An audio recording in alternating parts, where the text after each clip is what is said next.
Lass dich nicht vom Bösen überwinden, sondern überwinde das Böse mit Gutem. Ihr Lieben, ich grüße euch zu einer neuen Folge von Morgenmut mit dem Lehrtext aus Römer 12, Vers 21. Paulus spricht hier mit großer Selbstverständlichkeit über die Konfrontation von Gut und Böse und darüber, wie wir in dieser Konfrontation drinstehen. Und er spricht von der Macht des Bösen, die uns überwinden will.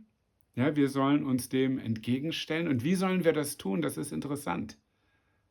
Er sagt, lass dich nicht überwinden, sondern überwinde das Böse mit Gutem.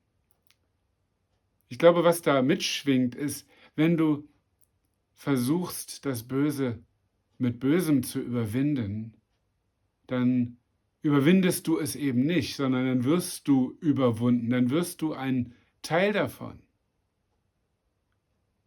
Dr. Martin Luther King hat gesagt, Finsternis kann nicht die Finsternis austreiben, das kann nur das Licht. Hass kann nicht Hass vertreiben, das kann nur die Liebe.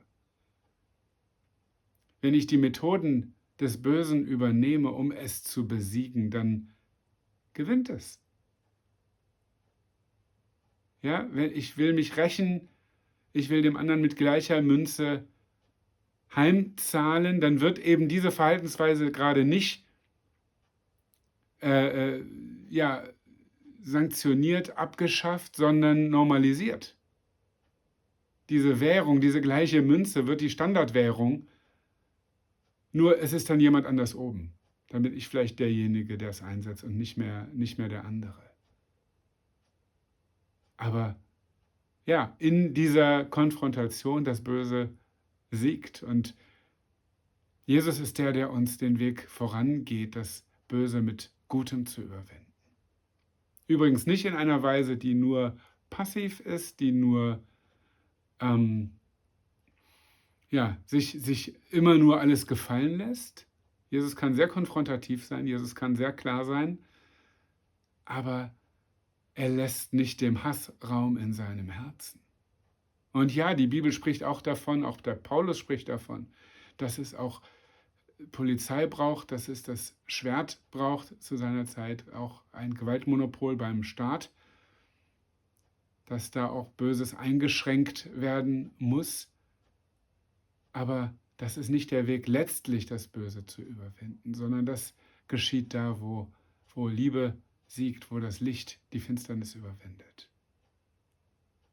Wir sind oft nicht in diesen ganz globalen Auseinandersetzungen unterwegs, sondern im ganz kleinen Zwischenmenschlichen. Und schon da sind wir gefragt. Wem folge ich? Welchem Beispiel folge ich? Denke ich bin jetzt auch mal dran, ich darf jetzt auch mal draufhauen? Oder gehe ich eben einen ganz anderen Weg und den zeigt mir Jesus? Er ist voller Liebe und er ist voller Gerechtigkeit. Er duldet keine Ungerechtigkeit. Aber er wird selber nicht ungerecht darin. Ihm will ich folgen. Jesus, danke, dass du gerecht bist, dass du voller Liebe bist, dass du voller Barmherzigkeit bist. Danke, dass du am Ende der Sieger bist, dass du am Ende der Richter bist.